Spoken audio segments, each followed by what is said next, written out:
Hello everyone, welcome back to the Cozy Soul Knitting Podcast.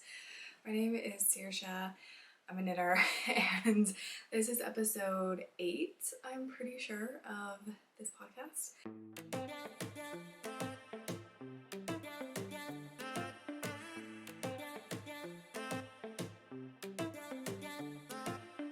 Obviously we're going to be talking about knitting, what I finished, current works in progress, as well as future plans, and I have some new yarn acquisitions. I will also be talking a little bit about some of the media, books, TV shows, things like that I've been watching or listening to lately. Yeah, so if you want to hang out with me for a little bit longer, you can stick around to the end for that. But of course, if you're only here for the knitting part, I totally understand. A few things before we get started, a little housekeeping, if you will. First thing I want to mention, I am not wearing anything that I have made myself. This is just a tie-dyed t-shirt that I bought. It is from 30 days of yoga with yoga, 30 days of yoga with Adrienne. From like a couple years ago that I did the full 30 days, so I bought myself the shirt because I was like, why not? Anyways, that's neither here nor there. So if you have been here before on my channel, you might notice my hair looks very different. I won't talk about it too long, but three Saturdays ago, I went to the salon for the first time in like years and finally got my hair fixed. There wasn't like necessarily anything wrong with it necessarily, but it was very unmanageable. It was super long, so I've gone a lot. This is pretty short for me, so I went pretty short. I got about 15 inches cut off. We didn't measure, but that was just a guesstimate. About 15 inches of my hair that cut off, and it still has, some people consider this like medium length, so still a lot of hair. I'm back to being blonde, which is obviously not my natural hair color, but it is the most me hair that I ever could have. I don't know what it is about it, but I feel so much more myself with blonde hair. I can't explain why. It's just how it's been. I don't know. So I'm so glad to be back to being blonde again. There is nothing wrong with my natural hair color or anything, and it's not really about the hair color. It's just certain things, that make you feel a certain way, and if that way that you feel is more you, then yeah. So anyways, it's also really hot in this room right now. I'm probably gonna get sweaty. We'll see how long I can last here. I feel like that's a common thing that I've been seeing with knitting podcasts. People are like, so it's really hot, so we'll see how long, we can film for. It's not real, like it's actually not that hot out today compared to what we've been having here in the Pacific Northwest, in the Seattle area, greater Seattle area. It's been pretty hot lately, but weirdly there's been some days where it's just been kind of gray out, but still kind of hot, kind of a muggy hot, not like a Florida type of humidity or anything, but still a little muggy on some of these days. It's just been weird. Enough about the weather, let's get into the knitting. I do have some, that's why I said housekeeping, because I was like, I'm not gonna be around for a couple weeks coming up here. I might be going down to the Oregon coast for anywhere from 2 to 3 weeks. So I did take some PTO at work, so I have 2 weeks off, and then I was maybe gonna go and work, remote. Well, I already work remotely, but I was gonna go work from the Oregon coast for a week.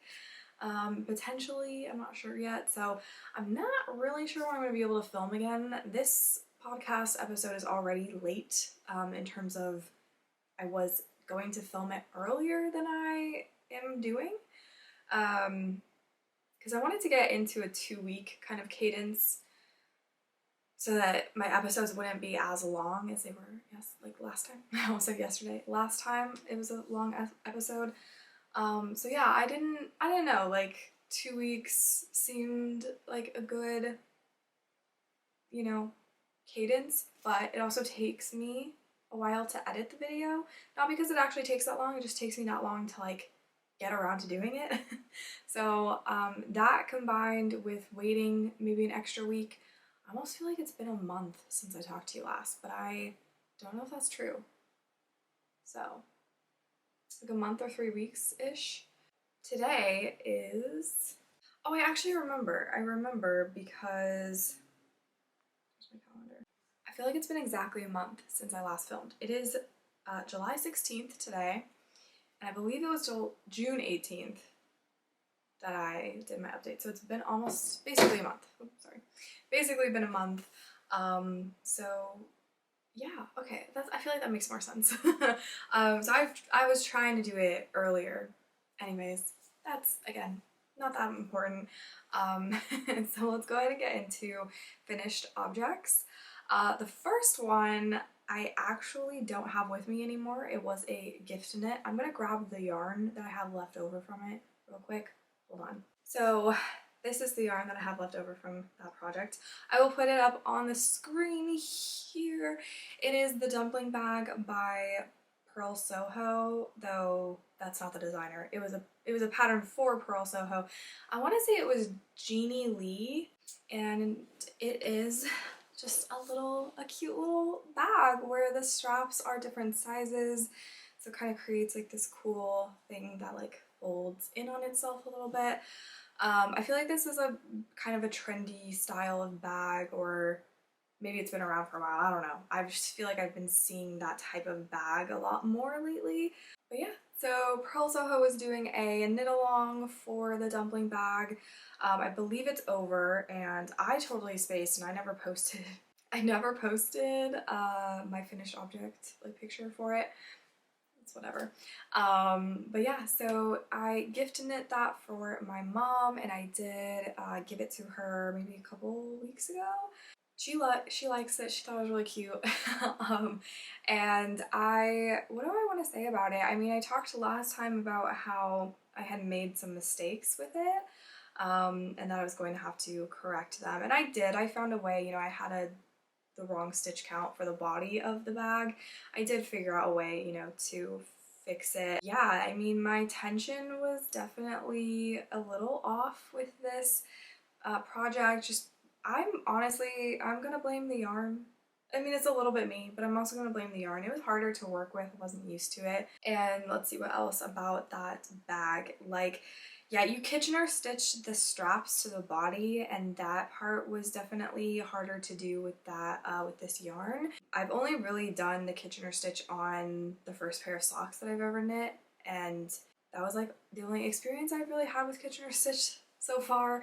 And I wouldn't say it's necessarily like hard to do, but it's not easy either, I feel like. But that's more so because you're like trying to remember, you know, all the steps and everything. And with this yarn, it was just hard. It was just hard to do because it's such a sturdy yarn. Yeah, I don't really know what to call it. The yarn is Blackbird linen. It is a Purl Soho yarn, and it is 100% linen.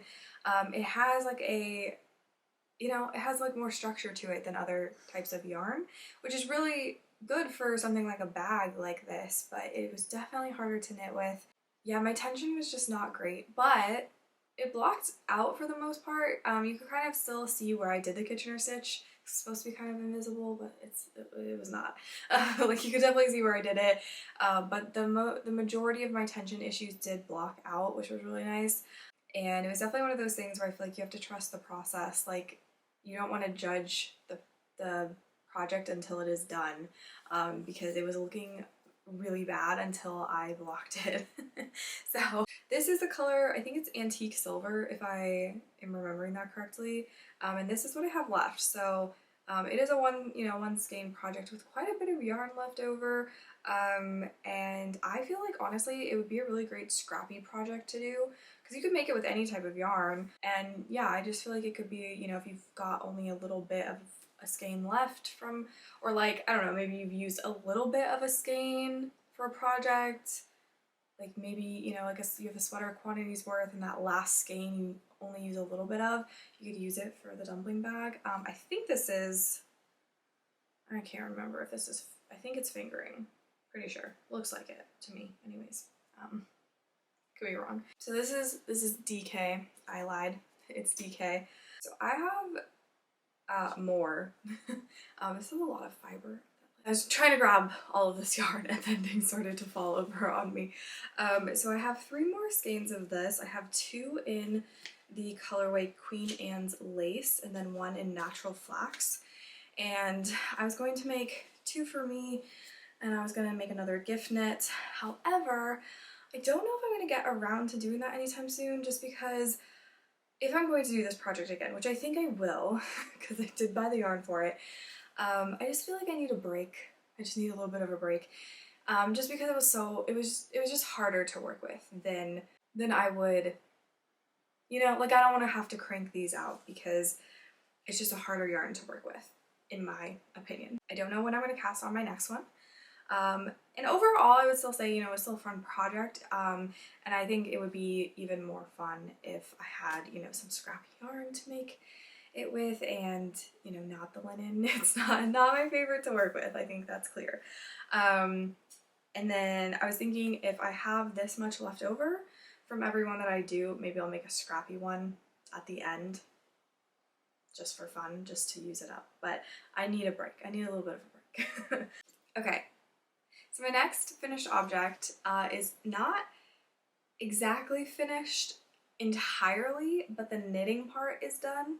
And this last part, I've just been dragging my feet with it because I want to knit, you know? Like when I have the time to sit down, I want to knit. I just haven't sat down yet to do the rest of this. It is blocked though, because you have to do that first before you can finish it, but I'm trying to hold it up as best as I can. I have finished my Lanark. It just doesn't have the zipper in it yet. Oh my gosh, this is really hard to hold up. Yeah, it doesn't have the zipper, but it is done. It's blocked. It's kind of huge. Like I think it's gonna be so cozy, but I should have done this before the podcast. I should have measured. I'll probably pop it up on the screen. I'll measure the width of this because I kind of feel like I made it too big on accident. Or not, yeah, I mean, obviously not on purpose, but like, I don't know. I think maybe my gauge was off again, like it usually is. And this might have been just a little too big, but I think it's going to be like oversized in such a good way, you know? It's going to be like so comfy and cozy and warm. So this I knit up in Purl Soho knitting yarn in the colorway Lark Brown. And it is a very soft yarn. It's 100% merino wool. And yeah, it's gonna be so cozy, so fun. And I mean, I'll try, you know, I hope you guys can see, like the texture on this is just, it's incredible. I love it. I love it so much. I'm obsessed now with half fisherman's rib / half brioche. Such a fun stitch pattern to do, and I just love it. I love how this turned out. I'm so excited. I think that's another factor that's playing into it, is that I can't even really wear it right now because it's too hot. So like I haven't been otherwise I feel like I would have been more in a hurry to like get it to a point where I can actually wear it, like get the zipper in and everything. So I have 2 skeins left over, and I did specifically buy an extra skein, like knowing that it probably wouldn't need it, but just, you know, just in case. But I ended up with, like, this is the rest of the leftover skein. I am still going to need to use a little bit of this to sew down the facing for the zipper, and then you sew in the zipper with thread, but you sew in the facing with the yarn. I'm pretty sure. I could be wrong. I'm pretty sure that's how it works. And then I have 2 full skeins left. So I'm gonna have quite a lot of yarn left over from this, so I'll have to figure out a smaller project to do with this. I have some ideas, but I'm not completely sold on them, so I will wait until another podcast to share what I feel like I'm gonna do with this yarn. Yeah, I'm really excited about this project, and it was, I feel like, such a labor of love. Like, just not like it was laborious? It wasn't like that much work, right? It just took a while, you know? And which is fine.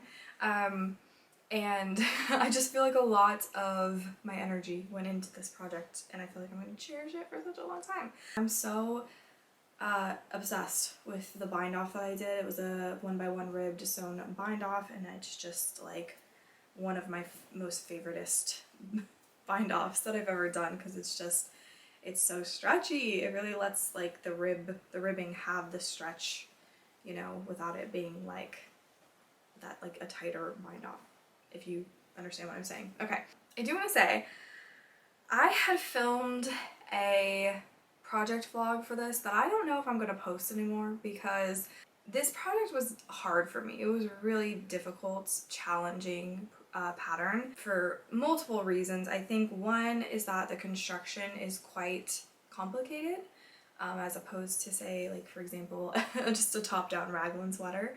And then you add in the, you know, half fisherman's rib. It makes it even more complicated, right? It was already a complicated pattern, right? And I'm still, I would say, like maybe not a beginner, but like I'm still newer to knitting garments.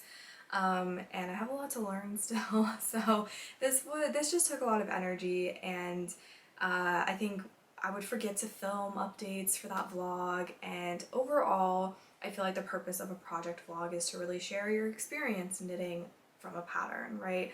And I'm just gonna toss that over to the side. So yeah, I wanted to talk a little bit about the pattern, which did I say this? I feel like I'm like, oh, I forget to say it, because like I feel like we all know, but maybe some of you don't know. This is a pattern by Rebecca Clow, aka the Crayobea, which I will leave her YouTube channel link down below. I'll also leave a link to all of the patterns that I'm talking about, like their Ravelry pages, or for like the Purl Soho pattern, I'll link the website and everything. Anyways, so the Lanark Sweater pattern. I didn't realize this until like maybe a couple weeks ago, that Rebecca has actually, I think since May, the pattern for the Lanark has been disabled, so you can't currently purchase it. Obviously if you already have it, you already have it, but you can no longer purchase it until she comes out with a revised edition of it. And the reason being was because just a lot of people were running into just, you know, not being able to figure out the steps. Like they just were like me, where, you know, some of the harder, more complicated steps of the pattern, you just didn't feel like there was enough information in the pattern to like feel confident about what I was doing.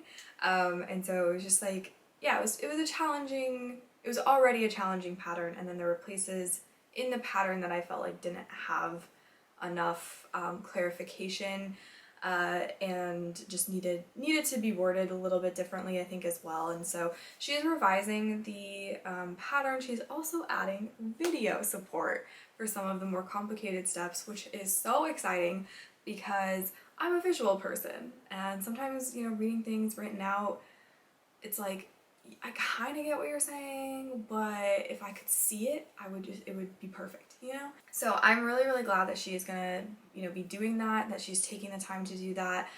And not being a designer myself, you know, I don't know how a lot of things may work and all of that, but I want to say, and I'm not saying that most designers wouldn't do this, but I just want to say, like, Rebecca is, like, I feel like she goes above and beyond. Like, I feel like with the Tulsa tee, she came out with the fingering version of it, and she just put it in, like, if you already purchased the Tulsa tee pattern, she just gave you the fingering weight version for free. And I know that I've seen other knitwear designers who have the different weights as different patterns, and you would have to buy both of them if you wanted them. So, like, it's something that I feel like she didn't necessarily need to do, but she did it, you know, she did that anyways. And she realized, okay, people are having trouble with this pattern, I'm going to make it better, and I'm going to do the additional step of, like, adding video support. So, like, tutorials on how to do it. So, I just feel like, again, like a pattern wear or knitwear pattern designer could be like, well, it's not my fault you guys are not, you know, experienced enough to understand this pattern or something, and kind of blame it on the people knitting the pattern, and or, you know, whatever, and they, like, might not ever update that, you know, they might not take the time to do that. So I just think that it really just shows like what kind of person Rebecca is, and I'm just really glad that she, you know, that one of my favorite knitwear designers is like such a, not saying that others aren't this way, but just I think it's really cool that she is so supportive of the people that are knitting her patterns, if that makes sense.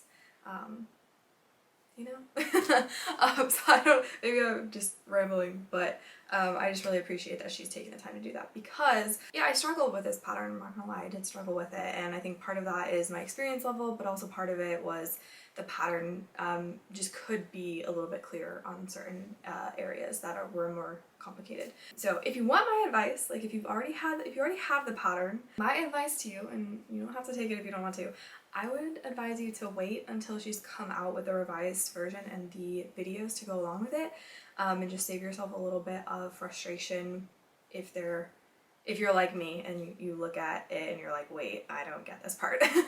I was able to figure things out for the most part, or at the very least figure out a way to do things. Maybe not the best way, probably not the best way, but I figured out, I got past it. But it was a little frustrating at times, so I would just say, you know, since we know that that revised version is coming, I don't know when, but it is coming, so, you know, I would just wait to start it until it's updated, unless you enjoy, you know, figuring things out a little bit more for yourself, or on your own. But yeah, so I think when she does kind of release, I don't know if that's the right term, when she comes out with the updated version, I do think I will probably start thinking about casting on another one, because I do want this in multiple colors, but I'm not going to try to attempt to knit it again until I have the video support for it, because I just think that I would, like, I didn't take notes as I was going, so I don't remember how I did some of the things that I couldn't figure out from the pattern and how to figure out on my own, or kind of wing it. I didn't really take notes on those things, so like I just don't want to have to like do that again. Anyways, still though, it was a really great experience, and it definitely made me feel a lot more confident in knitting patterns. Like, even if a pattern isn't 100% clear on something, I'm like, oh, now I know that I can figure some of it out on my own. Will it be the best way to do things? Maybe not, but at least I know that it can happen. And yeah. Anyways. Also though, Rebecca shared in her last podcast, she shared the current Lanark sample that she's working on, and it's gonna have stripes, and now I'm like, ooh, do I need one with stripes? I think I do. So yeah. You'll definitely see a Lanark again in this podcast. Okay, anyways though, I'm really excited, and I hope to get that zipper sewn in, and maybe when we start to have some of those cold summer nights, maybe I'll be able to wear it. And I was thinking too, like, I am going to be down on the Oregon coast. It is a little bit chillier there sometimes, you know, with the ocean being right there and everything, so like maybe, you know, a nice like beachy sunset, right? Where it's a little cold, a little chilly out, I could put my Lanark on. It might be a little too hot still, but you know, we'll see. Okay, I have one more finished object, and this one has not been blocked, and I have not woven in the ends. So some of you might be like, is that really finished then? But as far as this podcast is concerned, it is finished. So I have, let me make sure I'm holding it up right. Okay, I've got the Meow My Tea. Hope you guys can see it. I feel like everything I hold up always takes the entire frame up. So this is it. When I filmed this podcast last, afterwards I put in this stitch marker to keep some progress, so I only had like that much, and then I have finished it. This project, oh my gosh, let me tell you. The Lanark was frustrating for like sometimes being, you know, like more complicated than I could handle at times. This though was frustrating just because of the yarn, which I'll get to in a minute. This is the Meow My Tea by Park Williams, and I want to say since we're talking about, you know, patterns and how easy they are or not to understand, you know, depending on how it's been written and depending on the complexity of it and everything, this pattern I felt like was very, very straightforward. And oh, hold on. My camera was overheating, so I gave it like a couple minutes to cool down. This pattern, I feel personally, is a great pattern for if you're a beginner and you want to do your first bottom-up construction. Because I feel like for beginners, you're like told like do top-down, you know, raglan, like, you know, that kind of thing. So if you want to dip your toe into a bottom-up construction that has, you know, front and back panels and all of that, this is a really great one to do. I really want to knit this again because I really liked the pattern. All of the issues that I had with this project were all the yarn, and I will talk about that. But as far as the pattern goes, it was great. It was amazing. To talk a little bit, before we get into the yarn, I want to talk a little bit about the sizing. So this is meant to have negative ease. I can't remember exactly how many inches the pattern calls for, but I was a little nervous, right? When I casted this on, I was coming off of my Tulsa tea, or I had just was about to finish my Tulsa tea, I can't remember. But anyways, I had the Tulsa tea, why am I having trouble saying this? I had my Tulsa tea, you know, in the back of my head and how it was a little too small, and I didn't know this the time that I filmed my last podcast, but when I was editing, I did go back and I checked and I put on the screen like that it had, you know, basically ended up having about 2-3 inches of negative ease on the Tulsa tea because my gauge was all funky or whatever, and yeah, I have a 41-inch bust, and my Tulsa tea ended up being like 38 inches around the bust, so yeah, it was a little smaller than I wanted. I wanted it to have positive ease, so we were just a little off. And so with this one, I really wanted to make sure that I wasn't going to make it too small, and I was worried about the negative ease. I was like, it's not ribbed like around the body, so I was like nervous that I might end up making it so small that it just like wouldn't fit. So I decided to go up a size because I wanted positive ease instead of negative ease, or at least not as much negative ease. So with my bust size, I think the pattern would recommend I knit a size medium, but I was going, okay, I'm gonna do a large, but then my gauge was slightly off. I had a little bit too many stitches per, you know, 4 inches or whatever. And so I decided to go up to the extra large just to be safe and make sure that it would fit. And it fits pretty well. I don't know, I really need to get in a better habit of measuring my finished garments. I'll put it on the screen. When I edit this, I'm gonna be so mad at myself. But yeah, it fits really well. I feel like there's definitely positive ease, and maybe not like a ton, but there definitely is some. So it's, yeah, I think it's a good fit. It ended up being like pretty much exactly the right size. So there's that little note. Okay, I guess we get to talk about the yarn now. So I knit this in Noro Kakigori yarn, which the colorway is 8, I believe. And I had 2 skeins, and they're like big ones, right? I can't remember, it's something like 600 yards or something per skein. So they're big, right? And so this is my second one. I didn't get too much into the second one, but I did use some of it. So I almost got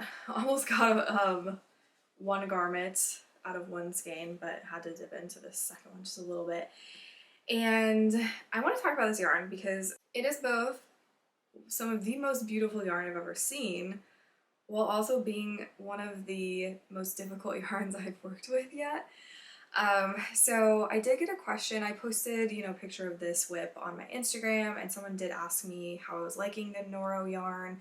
I also had someone else say like, oh my gosh, I'm using Noro for the first time and I love it. And I was like, oh my gosh, I'm using this for like, I've never used Noro before. This is my first time too. And the other person was asking again, like, how did I like it? And I will say, like, I don't dislike this yarn. I don't think it's like a bad yarn, but it is harder to work with because I wonder if I can show you. It goes from like a lace weight almost yarn to like worsted weight because it has all these like bits in it. I don't know if you can see, but hopefully you can kind of see like some of the strands are thinner in some areas and it gets thicker in other areas.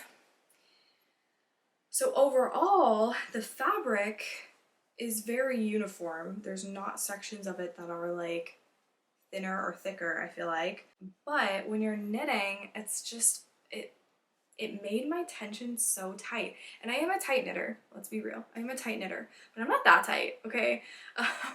And yeah, I was getting to a point where I was having problems with it just because, mostly because of all of the picking up of stitches you have to do. So you have to pick up stitches for the neckline and you have to pick up stitches around the sleeves or like for the sleeves.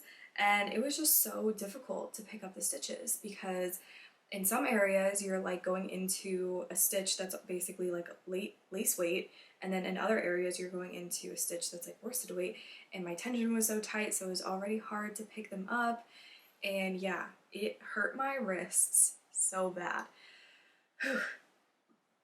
So part of that is my problem, right? Like that's a kind of, maybe some of you might even argue it's totally a me problem, but it's kind of like a combination of a me problem and the yarn. And so I won't say that I won't, like, it's not to the point where I'm like, oh, I don't ever want to work with that yarn again, but that is something that I'm going to think about, like, okay, I should maybe size up on needles or something.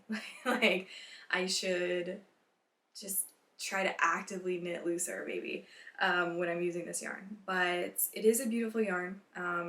It's very, I feel like very unique. I really like I love that there are those like little bits of fiber like that have the color in them too. I like that, but that's almost like why it was difficult to work with. And the other thing I want to say is that when I was picking up stitches for the neckline, I just could not get the right number of stitches. And it was so difficult to pick up the stitches specifically around the neckline, and because of that I ended up only picking up enough stitches for the size extra small, and it still fits over my head, so it's okay. It's maybe a little bit of a, you know, a little bit more effort required to get it over my head, but it's not like super tight. It's just, you know, small. But yeah, I was having issues. I just couldn't. And I was like, I'm not gonna redo this. I just can't, like, it's too hard. And so yeah, the neckline, I did kind of a weird modification on it. Not really on purpose, but not really on accident either, but it's fine.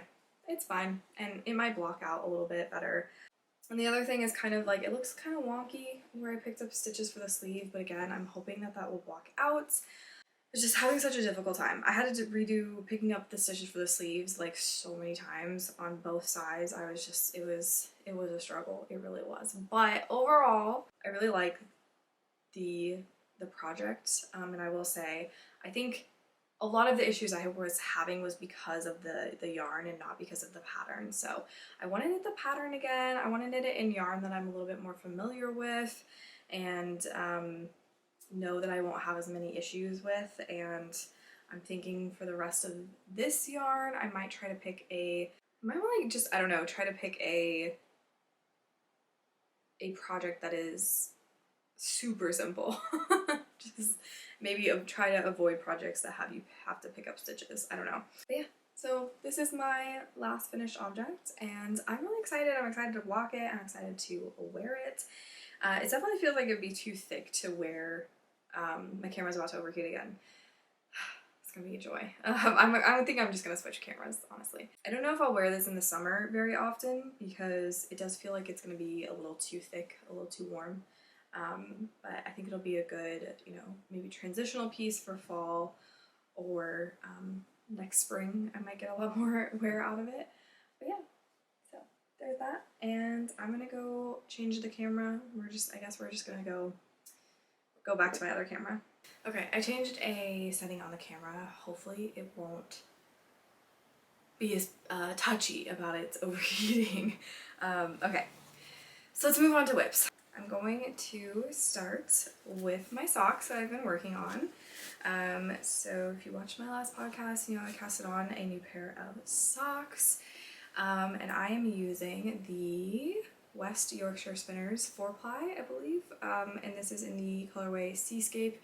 It is a self-striping yarn, and I'll show you. It's kind of a subtle, and and it's very, like, the stripes are very thin. So I have finished one sock tube. There's no heel yet. I'm gonna wait and do both of the afterthought heels together once my second sock is done. But yeah, this first one is done. I'm very excited. I did a 2x2 ribbed cuff, and other than that, I'm just following a crazy sock lady tutorial for the afterthought heel, or I will be. So this is my second sock. So I've gotten quite a lot of progress, I feel like, on this. It's just been something that I work on when I just need some simple, you know, in the round stockinette knitting, and, you know, don't want to have to pay too much attention to what I'm doing. And I've been picking this up, and it's just been kind of flying by, because it's kind of just one of those projects where I'm just kind of picking it up here and there and knitting on it, and I feel like it's working itself up, you know? Yeah, I do want to mention, I tried my best to get the stripes to line up, and I feel like I got pretty close, but it's just ever so slightly off. And then when I was doing the cuff on this one, I had done my 20 rounds of 2x2 rib, and then I put it down. And then when I picked it up again, I forgot that I had finished the ribbing, so I did 2 more rounds of ribbing. And then I didn't want to go back and, like, undo it, so this one just has 2 more rows of ribbing than this one, which kind of helps the row or the stripes to match up a little bit more than they would have, but they're still not quite perfect, but that's okay. I was literally thinking about this, you know, when you're doing your eyebrows and makeup, right, they tell you, like, your eyebrows are cousins, not twins, or, like, sorry, sisters, not twins. I've heard people joke that, like, they're cousins, you know, because they're even more different, but yeah, they're sisters, not twins, right? So I'm like, the socks are sisters. They are not twins. They do not have to be perfect. So yeah, that's been helping me be okay with the stripes not being perfect. Also, I'm knitting this one with, like, slightly looser gauge. I'm just trying to practice loosening up a little bit, because I just feel like with the tiny needles, my gauge or my tension is so much tighter. And I'm like, okay, I need to relax. Anyways, that's where my socks are at. I'm very, very happy with this project. I'm loving the sock knitting.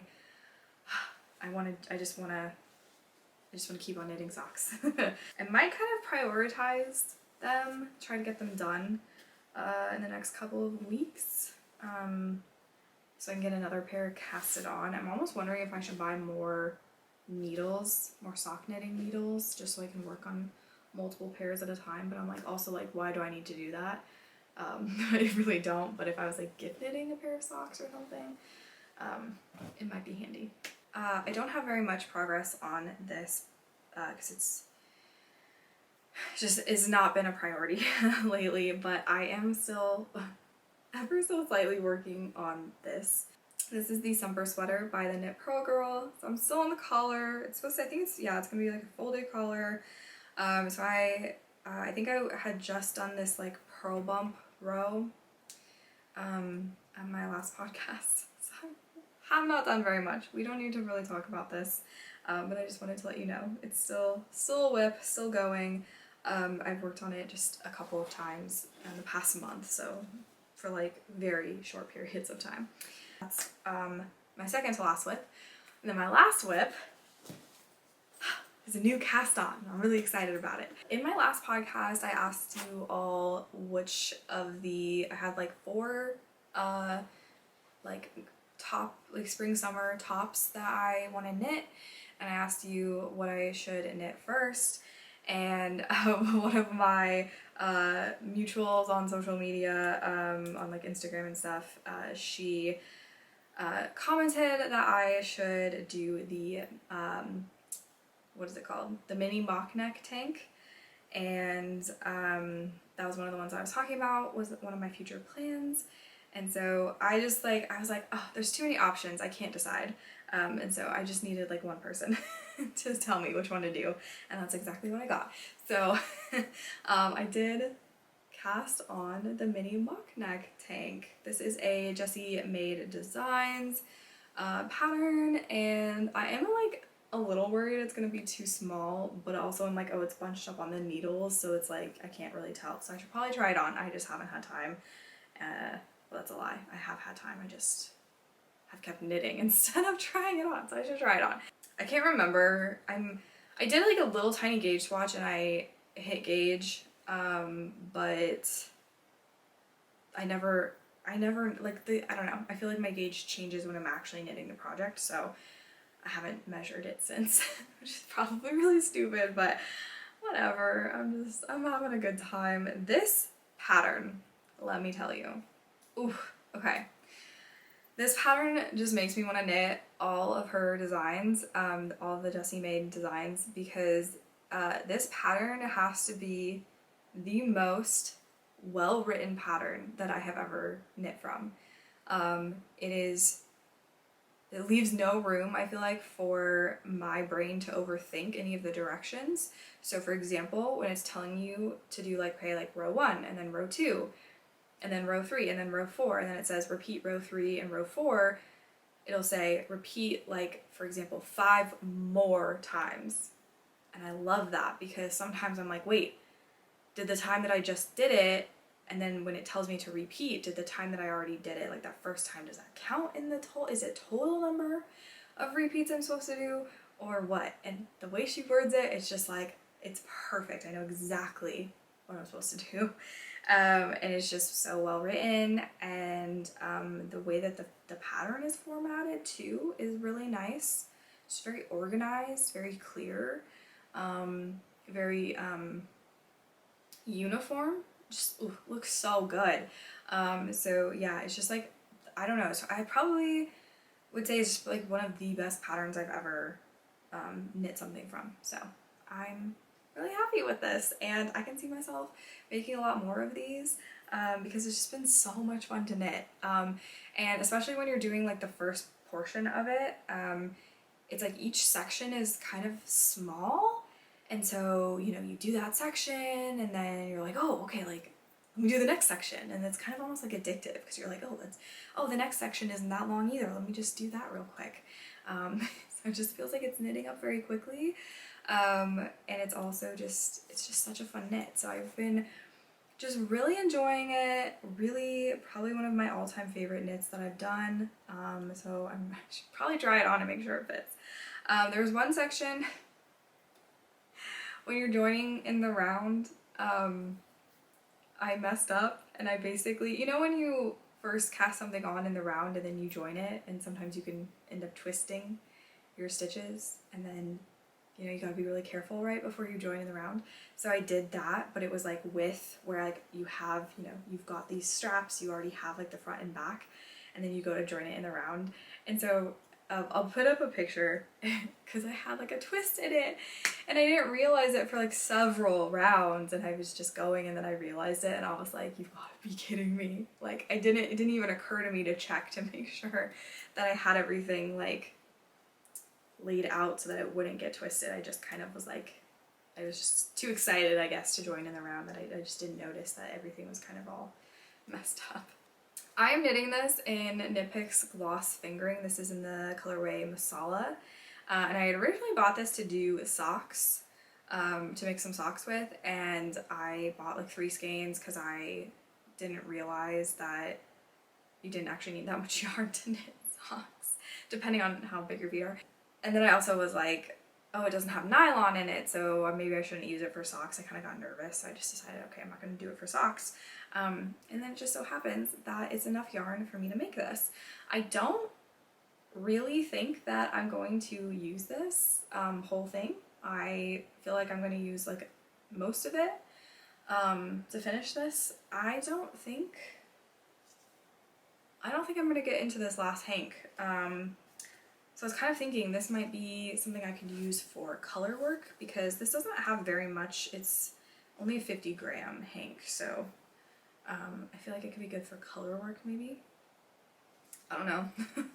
I want to start getting into color work, so I'm just kind of like, now I'm kind of like looking at my leftover skeins. It's like, oh, maybe I could use color work for that, because someone had left that comment on one of my videos that I could use, I think, these leftovers from my Lento sweater. They were like, oh, what if you use that for color work? And I was like, oh my gosh, that's genius. Like, why didn't I think of that? Like, of course, like, that would be so cute. The question just becomes what color work pattern to do when you've never done one before. I'm thinking a hat, some sort of color work hat. I have my eye on this one and I totally forgot what it's called. I don't know, but it had like foxes on it and it was a hat, and I was like, that's kind of cute. Might be too complicated though, I don't know. But we'll see, and I'll keep you updated obviously if I cast on a new project, you'll know about it. I don't know what else I have to say about this. It's just been such a fantastic project. I really have been enjoying it. And I can see myself making many more of these because it really doesn't require very much yarn, and yeah, it's just, I don't know, it's just been so fun. It's been so fun. I don't know. So that is my last whip. So I'm trying to think if I should do acquisitions and then future plans. I think I will, just because my acquisitions are all sock yarn and I won't be casting them on, probably not very soon, because I think after this pair of socks, I think I want to make my mom a pair of socks, but we'll see. We'll see. So I also cannot remember if I talked about this in my last podcast. So if this is something I talked about in my last podcast, I can't remember when I bought it. I feel like I didn't talk about it. So I bought a lot of hand-dyed yarn from Etsy, some sock sets from Etsy, just because I've been like obsessed recently with sock sets. So I bought a Busy Life sock set. This is, that's the shop name. And this is their 80/20 superwash merino and nylon fingering weight. And this is their roasted marshmallow sock set. So that's what it looks like. And I'm thinking, I feel like this is kind of summery because it's like roasted marshmallow. But I feel like it's also very fall because of this color. So I think I want to cast it on like maybe like late August or something, and do some socks for kind of that type of vibe, kind of like a campfire type vibe. And then I just kept finding Etsy store after Etsy store with sock sets. So I found another Etsy shop, and does this say, I want to say this brand is out of Loveland, Colorado. I could be totally wrong, but I feel like that's what I remember it saying on Etsy. And then this next shop is the Nanette Wake Studio. And I don't remember where she was based out of. This one might be the one that's based out of like Olympia or something. One of these, yeah, I think it was this brand, maybe. I'll put on the screen if I'm wrong, but I think it was this one that was out of Olympia, or like somewhere kind of close to me. And anyways, so this, these are both 80% superwash merino, 20% nylon. So this colorway set is Carousel, and then this colorway set is Fairy Wings. It's just like very bright and colorful. I'm just very obsessed with these. And then again, like Etsy is just like showing me all of these like hand-dyed yarns, and I'm like, oh my god, I want to try them all. So the next, I got 3 sets from Potions and Pearls, and they, I'm pretty sure, are based out of Rhode Island, if I am not mistaken, or at least that's where they were shipping from. So this is the sock set. It is 85% superwash, 15% nylon. This is the Peach Party sock set. Literally so cute. And then I'm like, maybe I should cast this on next because it's like summer. I'm gonna be at the beach, so maybe I won't make my mom. I have yarn for my mom. It's somewhere up here. I don't think you can see it actually, that I already got for her to make socks with. So yeah. So I'm like, if I'm gonna be at the beach, maybe I'll do that one. And then I'm definitely going to be wanting to use this one in the fall time. This is the Fall Romance sock set. Oh, it's so beautiful. I've been seeing this one on Etsy for such a long time, I feel like. And then this one, oh my gosh, this is the Enchanted sock set. And this one, let me just take the ball band off and show you. I don't know if you can see it, but this one has Stellina in it and I didn't realize it. And so when I opened the package, and I saw all the sparkles, I was like, oh my gosh, it just is like makes it even better. Like, oh, it's so beautiful. I'm thinking springtime. It's very spring to me. So yeah, I'm pretty sure those are all my acquisitions. I've just been buying a lot of sock yarn. I need to stop. I have way too much now. I've been knitting socks forever, which is fine. That's fine. That actually sounds like heaven. But yeah, I have a lot of sock yarn, and then I have ordered some more yarn, but it's not going to be here for probably a while, so you probably won't see it until the next episode, and maybe even then. I think I pre-ordered some of the Sorella Taylor Swift yarn. It was a little bit of an impulse, but I just kept seeing it on Instagram, and I was like, oh my god, it's so freaking beautiful, so I bought some. And I also bought some more Sorella yarn from their summer collection, like before that. And that's supposed to get here, I think, in a couple of days. But I didn't want to hold off the whole podcast episode just for that. So I'll show you that in another podcast. And then I need to go on a yarn diet. I think I said that in my last podcast though, and it didn't really stick. Okay. So future plans. I still have 3 spring and summer kind of tops that I would like to knit before the weather gets colder. So I feel like I got a few more months to knit these. So one of them is the Farnham Tee by the Knit Purl Girl.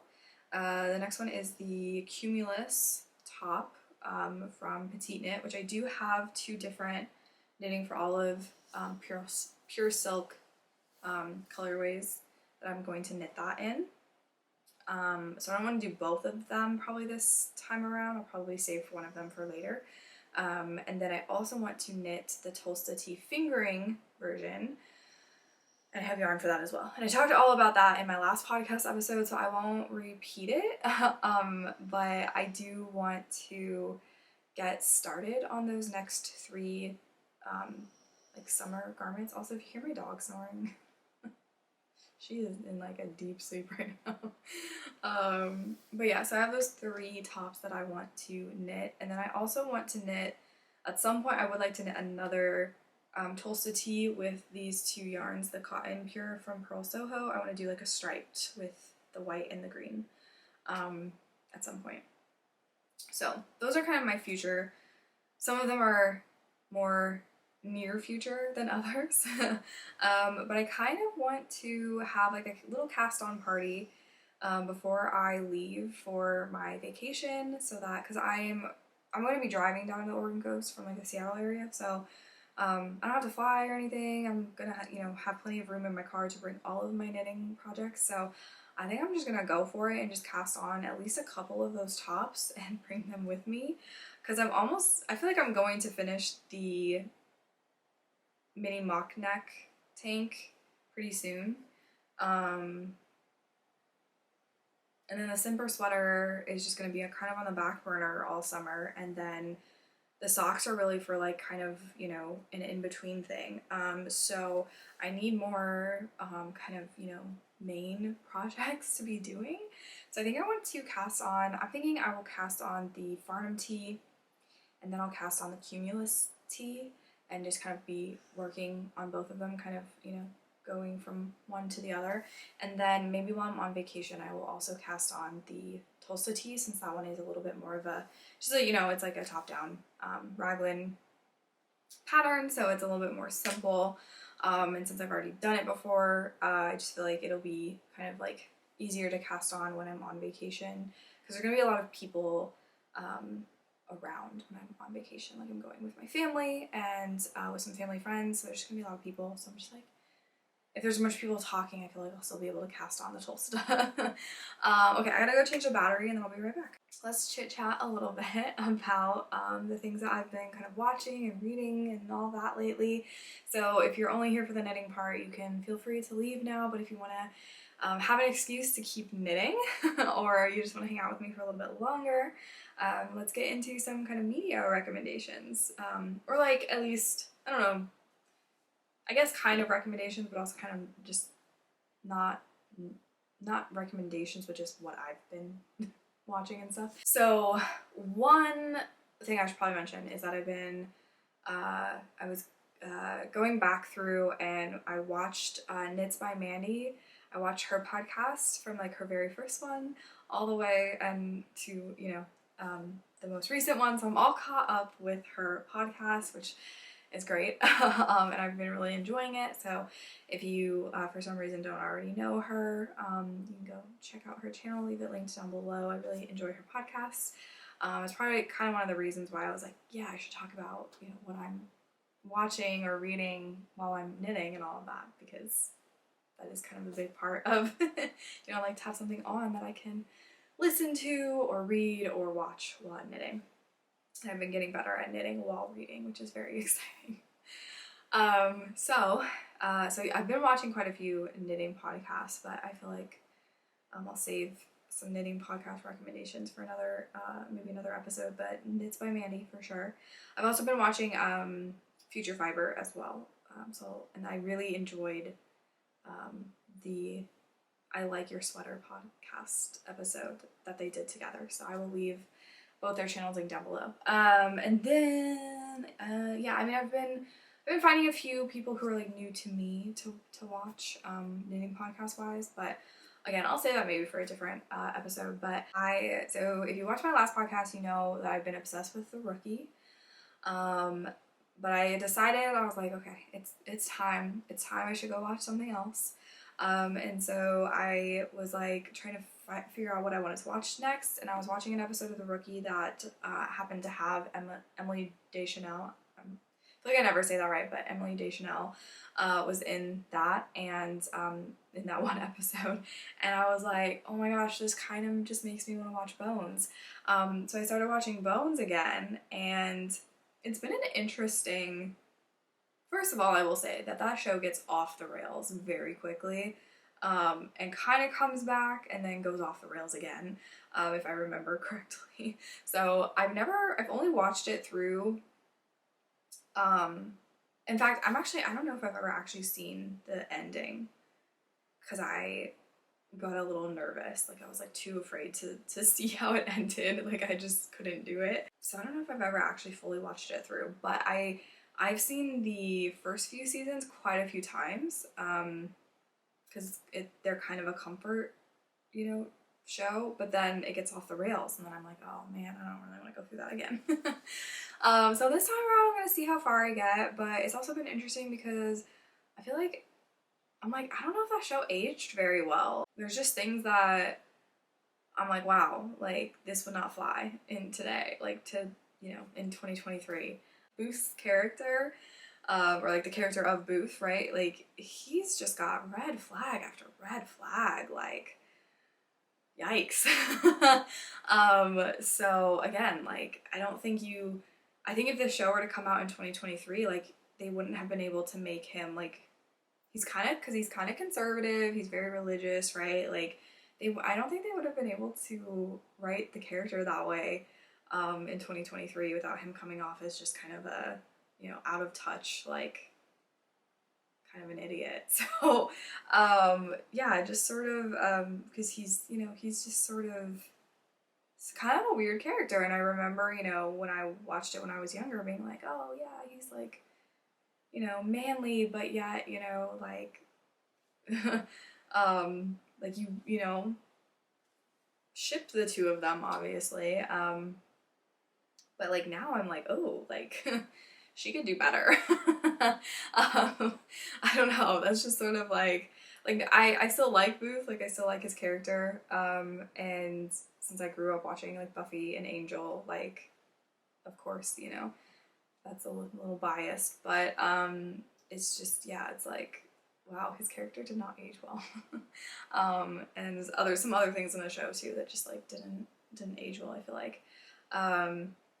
Anyways, so it's been an interesting rewatch. I wouldn't necessarily say I would like recommend it, but it's, you know, it's still kind of a comfort show. And it's kind of got that, you know, just that like whole like whodunit, you know, every single episode is a murder mystery, so kind of just easy to knit along to, you know. So that's what I've been watching TV wise, and I should probably start looking for another show to watch. So reading wise, I said in my last podcast how I was reading Fourth Wing. I believe the author is Rebecca Yarros, I feel like. Is that? I feel like I can never remember. I've like looked it up so many times. Let me look it up real quick. Yes, Rebecca Yarros. Okay.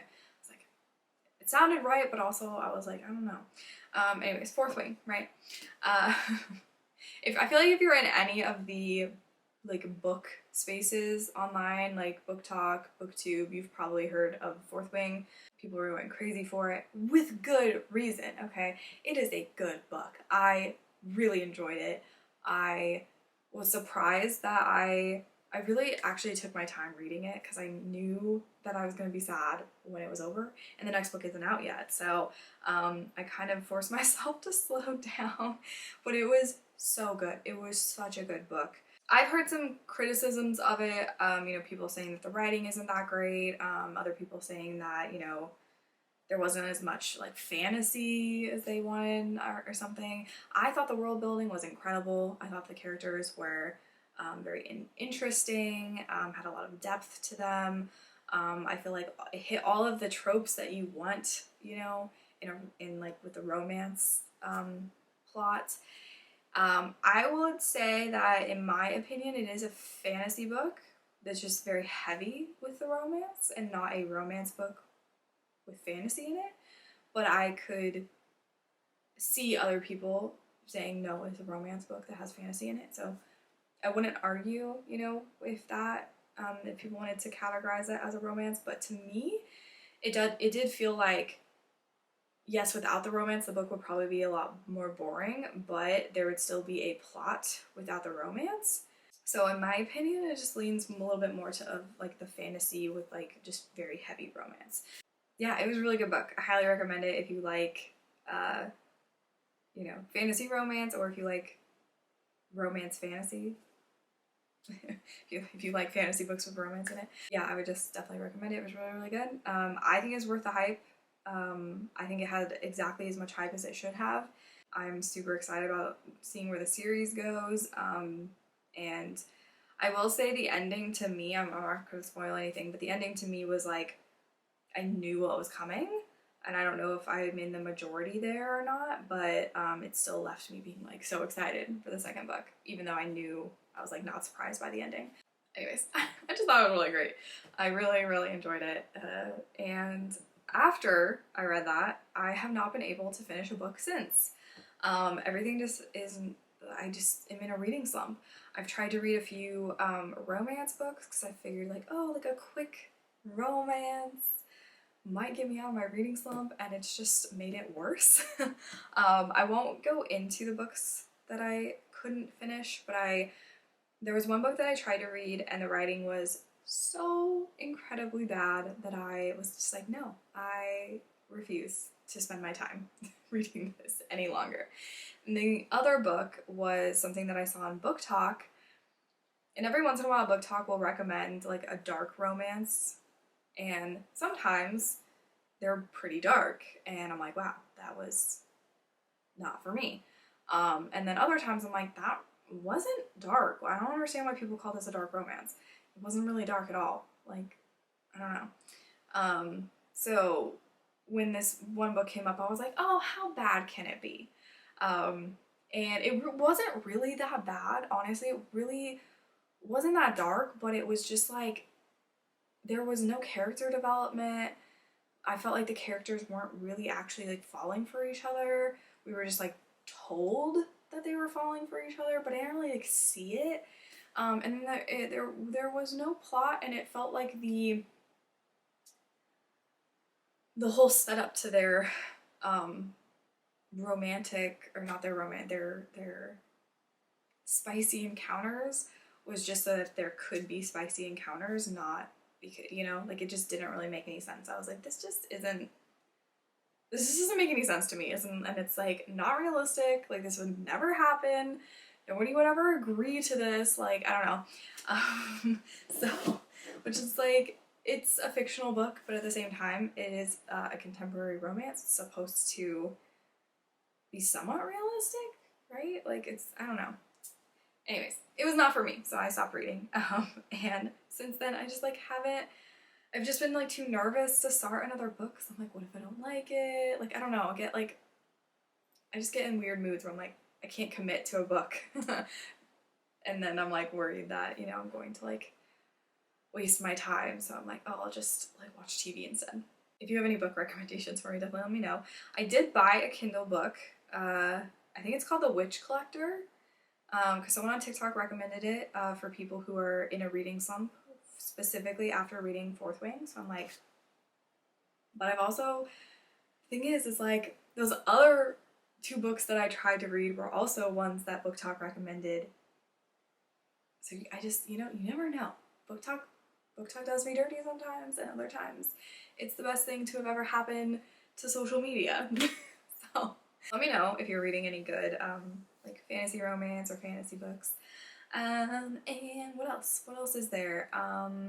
Oh, I've been listening to a new podcast, and if you didn't know this about me, I am definitely a fairly spiritual person, and I, from time to time, I really like to watch, you know, things that kind of, where I'm learning about spiritual things, or just kind of being in that vibration, I guess. I don't know how to describe it really. And so I've been listening to a new podcast. I found this lady on TikTok who was talking about like manifestation, but she was talking about it in a way that like vibed with me a little bit more, because I don't really, the people who talk about manifestation when they're like, yeah, I'm gonna manifest this amount of money, and I'm gonna manifest a car, and I'm gonna you know, and they're very like specific, and they're just about manifesting things. I like to stay away from those people.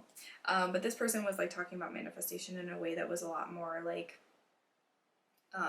about like feeling and like connecting with yourself and all of that. And so just definitely like was more in alignment with me. And I wanted to see if she like had more content. So I was kind of poking around her her stuff, and I found she didn't have a YouTube, or she does have a YouTube channel, but it's not really, she doesn't really like post the content there really, or she like kind of does but not really.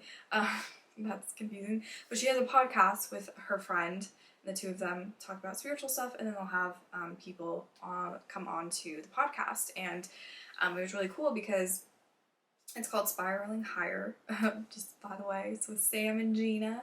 Literally within the first 5 minutes of the first episode I clicked on, which wasn't the most recent one, I kind of scrolled and was like, oh, I want this topic. And I'm listening, and like first 5 minutes, they mentioned Kyle Cease, who I love, and I've been, you know, following his content for years now, and I think he's like one of the most genuine people in the kind of spiritual community. Anyway, so they mentioned him within like the first 5 minutes, and I'm like, oh my gosh, that's crazy. And then I listened to another episode, and they mentioned him again, and I'm like, yes, like they get it. I love this. And then I actually found that they have a podcast episode where they interviewed him. So I was like, wow, like this is perfect. So synchronous. And yeah, so I've been listening to them, and it's just been nice. It's just been a good reminder of things that I kind of already know, but kind of needed the reminder, and really just this like reminder to focus on like cultivating and like trying to manifest feelings, not like, right, like you don't want to manifest money, you want to manifest what money, like how having more money would make you feel, right? So you might feel more free or more secure. So it's like focusing on that versus like money. And yeah, it was just a lot of reminders that I needed, and it just puts me in a better vibration, you know? It just puts me in a better mood. It just makes me feel like more connected. I don't know. I really like I just feel like I'm in alignment with them. Like I'm on the same wavelength, if that makes sense. So it just has been really fun to listen to. So if you're into those types of podcasts, kind of self-helpy podcasts, but like this one's better. This one's better than your average, you know, manifestation, law of attraction type podcast. This one gets at things that are a little bit more deeper than that. And they've had some really cool guests on. So I would definitely recommend that podcast. And that's, I just feel like what I've been listening to lately. It's a lot of that. I also, the other day, I was watching, I tuned in for one of Kyle Cease's, like, where he does like a live coaching session with someone from his community.